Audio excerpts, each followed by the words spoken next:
Hello dear students, welcome back. In this session we will learn about gastrulation in chick. As we all know, the chick egg is totally different from that of a frog's egg because it's a cladoid egg, it's laid on land and it is completely covered by a calcareous hard shell. So here the development of the embryo completely takes place in a blastodisc, and it is in this blastodisc that you come across the whole process of embryogenesis happening. And obviously when we talk about gastrulation, this process also occurs in the blastoderm. Now the picture here depicts a magnified image of how this process of gastrulation takes place. And we already know by now that the main purpose of gastrulation is to form the three germ layers, that is the ectoderm, the endoderm and the mesoderm. So how these three layers get differentiated from the blastoderm is what we are going to learn in this session, and that in turn explains the process of gastrulation. Now this diagram that is put up here will give you a kind of summary of the whole process. As we learn every step, you will understand it much better. I am Dr. Lata, Assistant Professor, Department of Zoology, Maharani Science College, Bengaluru. Now, before starting with the gastrulation, we'll just take a recap of what happened in the blastula stage of this chick embryo. So here, as we said, the egg has large amount of yolk and the complete development takes place in a blastodisc. And this blastodisc where the cells differentiate is what we call as blastoderm. And in this blastoderm, the upper layer is called as the epiblast, and below that you find the subgerminal space which separates this blastodisc from that of the yolk. And then from this epiblast, the new layer, that is the hypoblast, is derived, and the trigger for the formation of this hypoblast is given by this collar sickle region, which is nothing but an organizer. Like in frog embryo we saw, or we spoke about the dorsal lip of the blastopore where the bottle cells were formed, and that was the trigger for the formation of, or the that was the trigger for the process of invagination.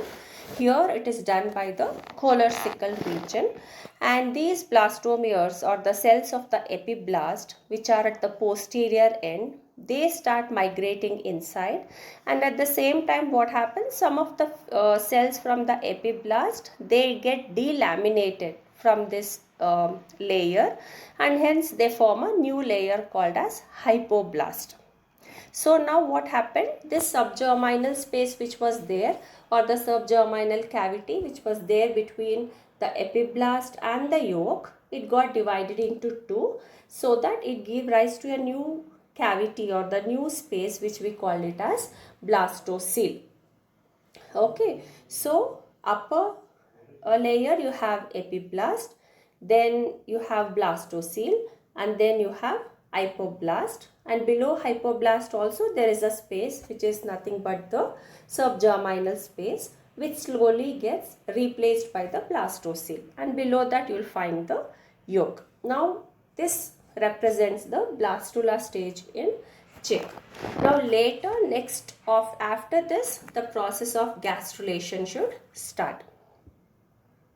Now gastrulation in case of chick is a little prolonged and highly modified process because of the presence of yolk. So it gets hindered. It does not happen as spontaneously as it happens in case of frog. It is initiated soon after the beginning of the incubation, after laying of the egg, and it gets completed in about 4 days. The gastrular movements responsible for the establishment of this embryonic membranes are convergence, streaming, involution, epiboly and elongation. We have already learned about how these kind of morphological movements occur. We have seen the definition and the process of how these morphogenetic movements takes place. So the actual process of gastrulation is preceded by some pre-gastrular movements of certain cells, which results in the formation of hypoblast, and whatever the upper layer that is remaining, that forms the epiblast. Epi means upper, hypo means lower. So the upper layer is the epiblast and the lower layer is the hypoblast. Now this process of gastrulation in chick can be conveniently studied under these three headings, which occurs in a sequence. First is the formation of endoderm, then the formation of mesoderm takes place, and then the formation of this embryonic axial structure, the primitive streak, occurs. Now let us understand one by one. Now, formation of endoderm. Now, when we spoke about this endoderm, see, now you have epiblast, that is the upper layer, and this epiblast contains blastomeres, which has an ability to form into mesoderm and which can also give rise to endoderm. Okay, so now what is the original destination of these blastomeres? These blastomeres has to perform these morphogenetic movements so that they go and occupy their destined places. This is what is going to happen. Now, what will happen? All the blastomeres that has an ability to form this endoderm, they involute.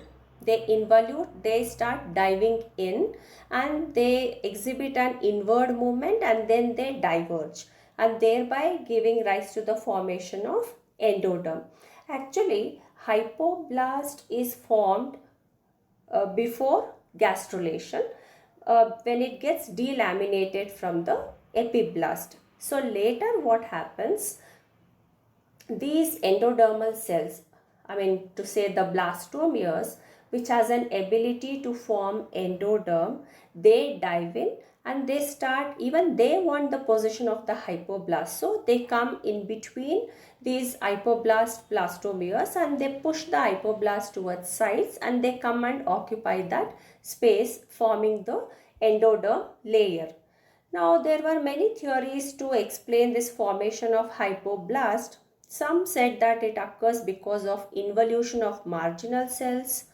But then Jacobson, he said that hypoblast is formed by invagination of epiblast at its posterior margin. And later Peter in 1938, he said that it is formed by infiltration of cells from epiblast. But the most accepted form is the postulate given by Spratt, wherein he suggested that it is the hypoblast formation is because of delamination of cells from the epiblast. So that's how endoderm gets formed. Like for example, if you go to this first slide wherein we saw this, we have put this picture here, you can see the cells that are forming endoderm are shown in yellow in color. The hypoblast, which is little, what color is this? This hypoblast, which is already formed by delaminating from the epiblast. Okay, this layer is already existing. Now this endodermal cells, they are diving in from here and they are diverging like this. Now why they are coming?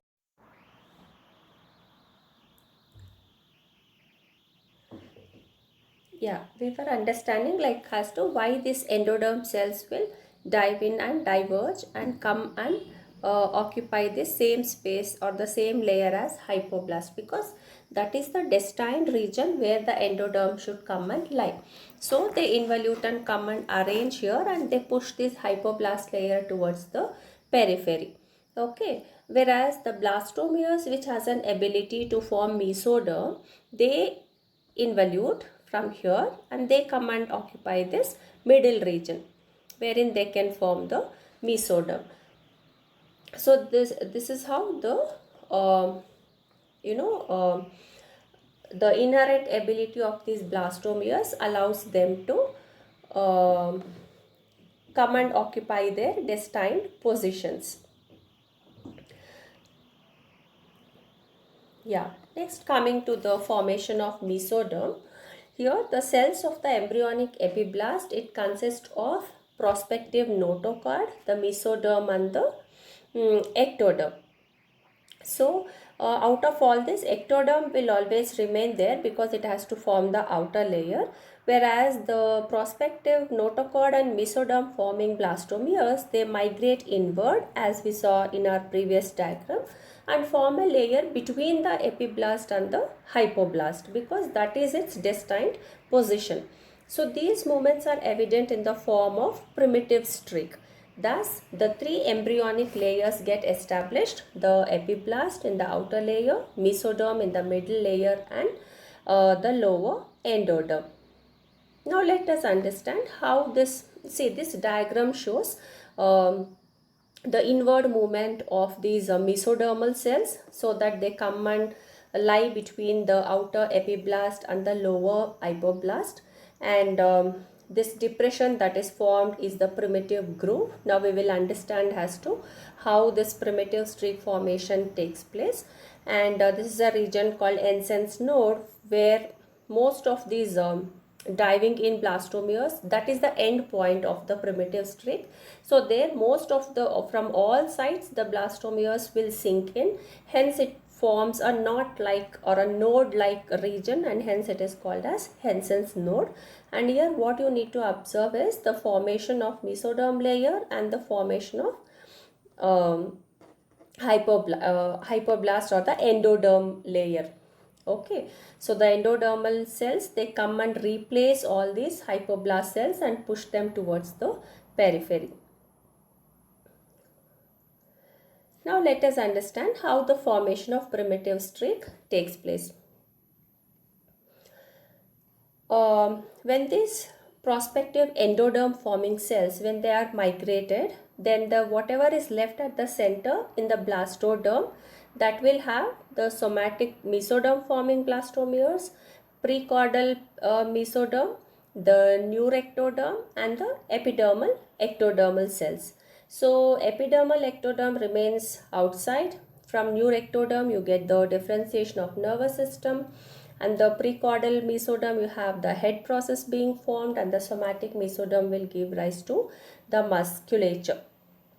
Now, the formative movements that are concerned with the segregation and carrying in of these prospective mesodermal and the caudal material, these cells begin to leave under surface of the blastoderm and converge in the middle line between the epiblast and the hypoblast, thereby exhibiting a convergence process. Okay, and this happens at the posterior end in the area pellucida, and this mass movement is initiated at about 6th to 7th hour after fertilization. Now, once this lateral plate mesoderm, it begins to converge towards the midline at a point which is little away from the anterior end of this area pellucida, that is epiblast. Now why we call this area as area pellucida is because this region will be little transparent where the formation of embryo takes place. Now why it will be transparent? Because below that epiblast there is a cavity, isn't it? And then you find the yolk. So that's why that region become little transparent, whereas the area around it where it is attached to the yolk, that region will be opaque, and that we call it as area opaca. So it is in this end of the area pellucida that the formation or the thickening of this primitive streak takes place. Now why it gets thickened? Lot of blastomeres will come and accumulate there in form of a heap. Okay. Now what are the blastomeres that comes and gets rolled in there? The somatic mesoderm, followed by the precaudal blastomeres and the notochordal materials. They all roll in, and by the end of the 8th hour, all these blastomeres will heap up in the form of a small mountain. Okay, it looks like a small heap of blastomeres there. Now this is called as an initial primitive streak. This marks the first sign of differentiation of the embryo, and later by the end of 12th hour, what happens? There is a formation of an intermediate streak. Why? Because it becomes little elongated, and because of this, the oval area pellucida, it becomes pear shaped in order to accommodate the increasing length of this primitive streak. Now this is what we have said so far. Like you can see that the arrows represent the movement of the blastomeres at one point at the posterior end of this area pellucida, which is away from the anterior end. And here, because of their converging movement, it results in the formation of a thickening of this area, which results in the formation of a small heap of blastomeres. And as and when this convergence takes place, then the cell starts moving ahead towards the anterior end. Okay, so because of that, the primitive streak, it takes its proper shape. And also you should observe for the change in shape of the area pellucida. Earlier it was oval, then it starts becoming little pear shaped, so that it can accommodate this elongating primitive streak. And then once this primitive streak is formed, like these are the diagrams which are taken in an original embryo. They are not the schematics.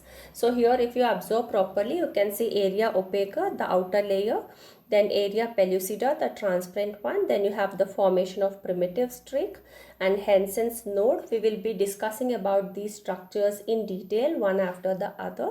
So you should be knowing where you find this. Now this is the primitive streak, the whole length. Here it is the Hansen's node.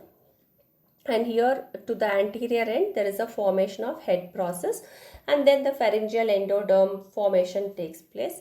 And then the differentiation of the foregut occurs, the neural groove, then formation of somites here, and then formation of head fold occurs. One thing you should observe here is, as and when this anterior region, that is the formation of head fold and all neural groove somites takes place, this primitive streak, it starts regressing.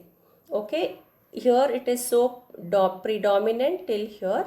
As and when the development takes place at this anterior end, this primitive streak starts regressing. It comes towards the posterior end, and at the and finally, when there is complete differentiation of the head region, formation of somites, everything, finally this primitive streak gets confined as a small tail bud at the end. So in our future slides and in the future discussion, we will be discussing this whole process as to what happens once the primitive streak is formed, what are the structures you find in them, then what will happen to that well formed primitive streak and how it gets regressed. Now, as we said, this primitive streak formation, it happens within 10 to 18 hours of incubation, and the preferred temperature for this would be 37.5 to 38.5, and it can vary like plus or minus 2 degrees, and it forms as a result of convergence of these epiblast cells onto the dorsal midline of the blastoderm. When this primitive streak is fully formed, the primitive streak, it appears as a narrow structure with a groove at the center known as primitive groove, and it is flanked by a fold called as primitive fold or primitive ridge on either side.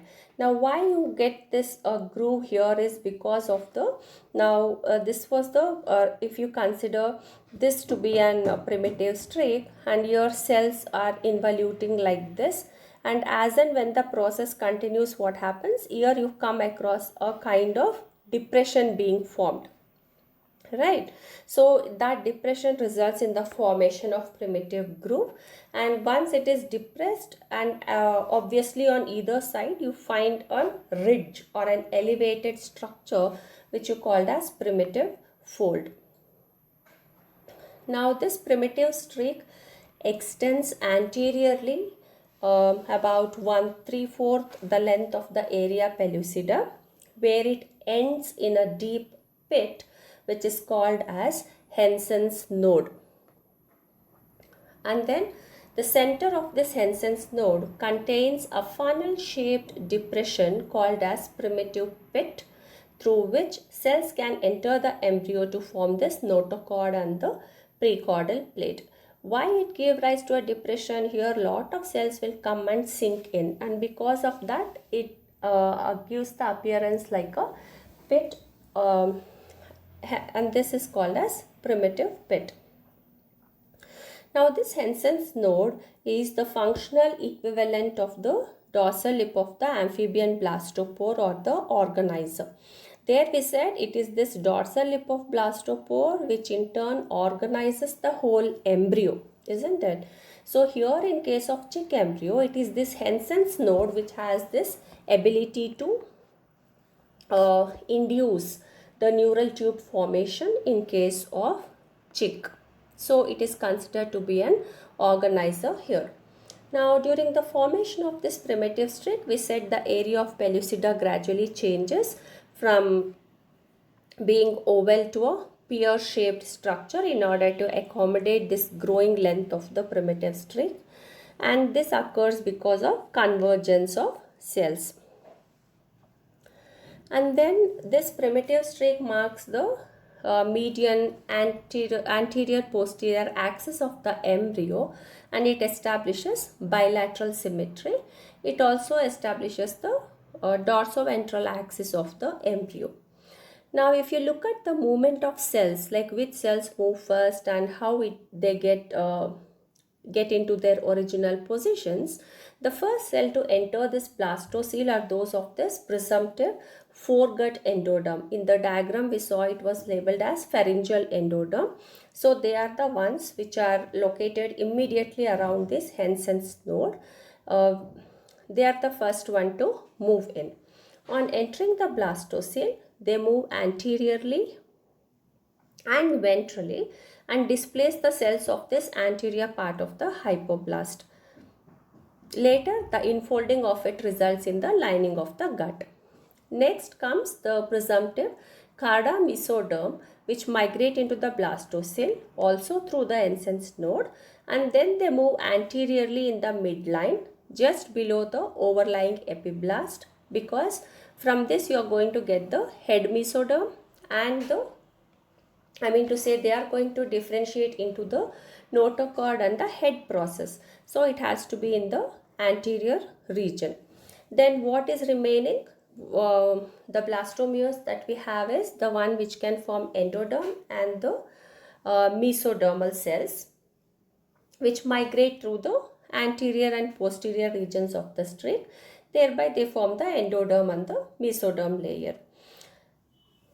And once they involute into the blastocele, they form two streams of migrating cells. One stream, they form a continuous sheet with that of the foregut endoderm, and the other stream, it forms the cells of the presumptive somite or the lateral plate mesoderm. Now, what triggers this movement of cells within the blastocele? It is facilitated by hyaluronic acid secreted by the ectodermal cells of the epiblast. And this polysaccharide which accumulates in the blastocele, and it coats the surface of the incoming cells, which keeps them separate, allowing their migration as individual cells. Now this diagram represents whatever we have said so far, the ingression of this endodermal and the mesodermal cells, and the endodermal blastomeres coming and occupying this hypoblast, and then mesoderm occupying the middle layer, and the presumptive ectodermal forming cells remaining in the epiblast.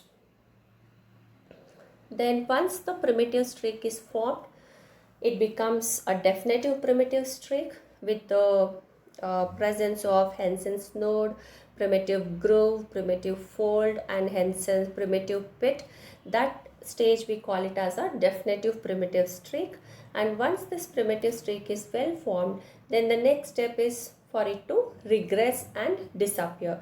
Now when this regression or disappearance occurs, when the differentiation of the anterior a region like the formation of the head fold, the neural fold, the somite and the notochord. When all these differentiates, primitive streak gradually regresses. So in this diagram you can make out how well the primitive streak was established, and later how it gets regressed and get confined to the posterior end of the embryo.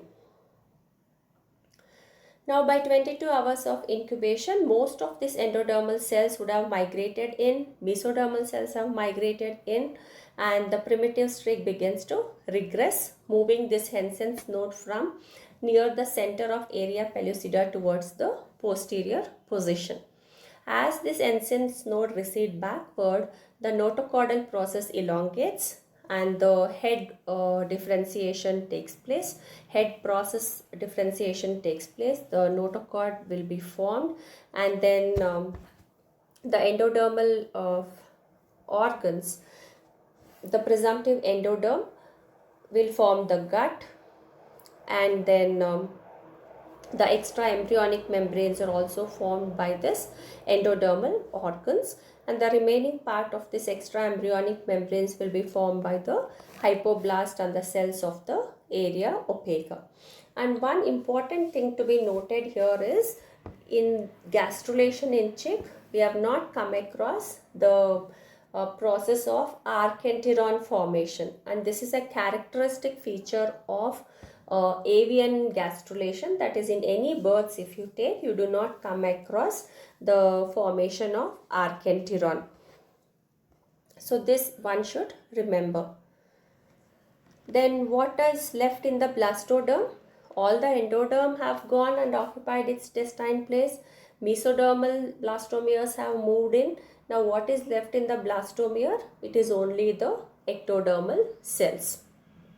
Now when these movements are happening, these simultaneously the ectodermal precursors also proliferate. They expand as a sheath beneath the vitelline membrane outward the area opaca, and ultimately it encircles the whole yolk through epiboly. Now the marginal cells of this area opaca are different from other blastodermal cells. They can extend enormous cytoplasmic extensions or philopodia to form a firm contact with the inner surface of this vitelline membrane. Now it appears that these marginal cells of area opaca, they migrate outward along the inner surface of this vitelline membrane with the help of these pseudopodia that are formed, and at the same time drag along this expanding sheet of ectodermal cells, of which they are the leading members. By doing so, what happens?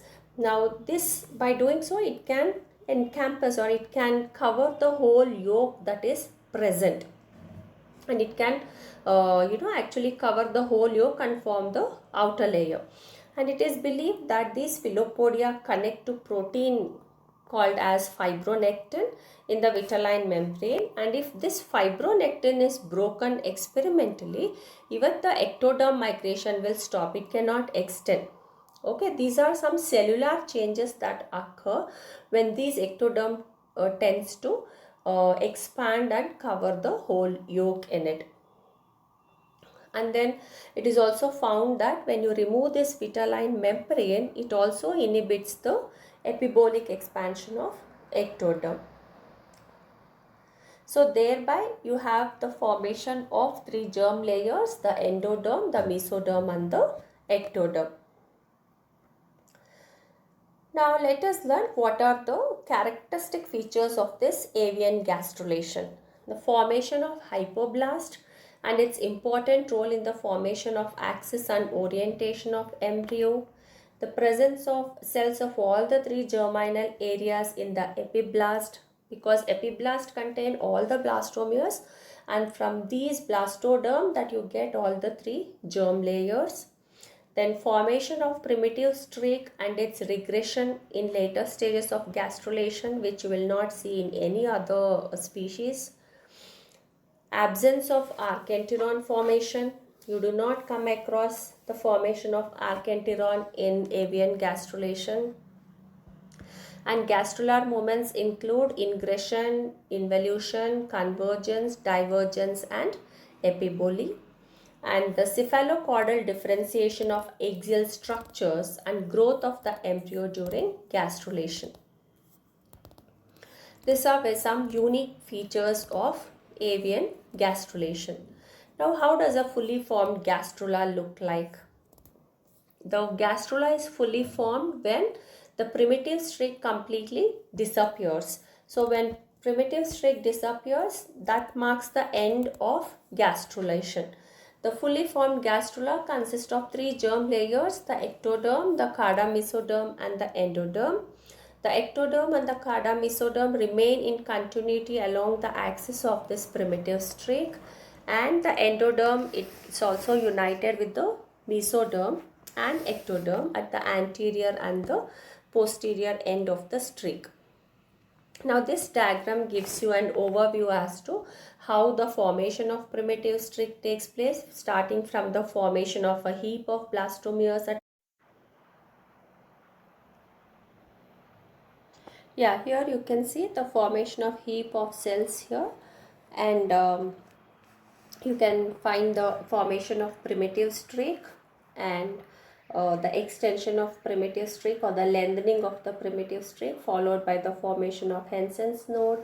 And here you can clearly see the formation of groove, the primitive groove, and the ridges on either side of the primitive groove, which is called as the primitive folds.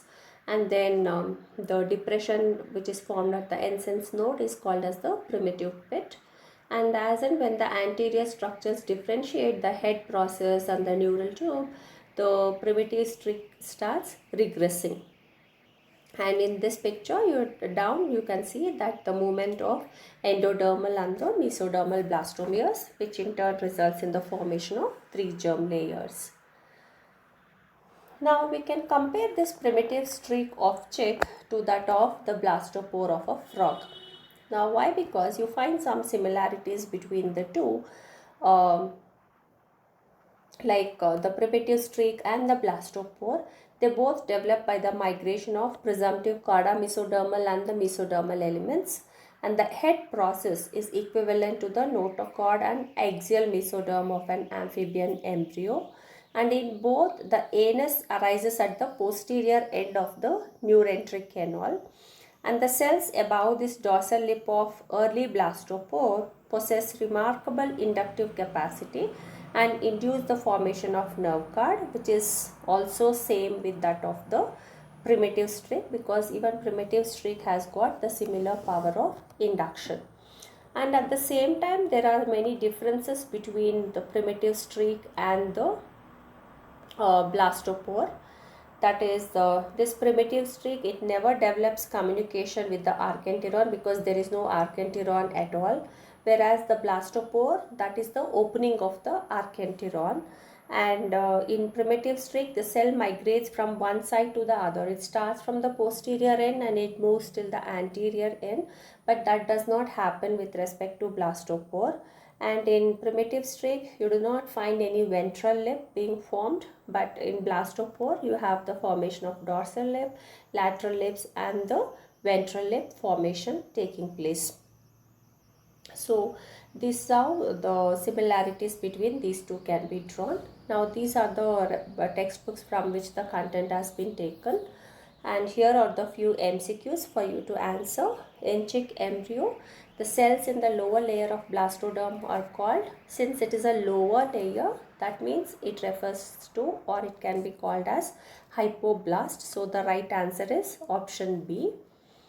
And the characteristic structure of chick gastrulation is primitive streak or primitive derm or primitive disc. Which one? The primitive streak. So the right option is option A. In chick embryo, the structure which is equivalent to the dorsal lip of an amphibian blastopore is primitive pit or the dorsal lip or the Hensen's node. Which one? Hensen's node. And hence the right option is option C. Cells in the lower layer of blastoderm are called hypoblast. Oh, I think this question has been repeated twice. I'll change it. So here the right option is again the hypoblast. Yeah, that question got repeated twice. Then similarity between primitive streak and blastopore is represented by similarity in their mode of formation or position of anus. That means both gives rise to anus, and their power of induction, all the above. They both have all these three similarities. So the right option is option D. So I hope you have understood this concept of gastrulation in chick clearly, and hope you all enjoyed this session. Thank you for listening, and if you have any queries or if you require any furthermore information or any clarification, you can email to me at my mail id vlatadamodaran@gmail.com. Thank you.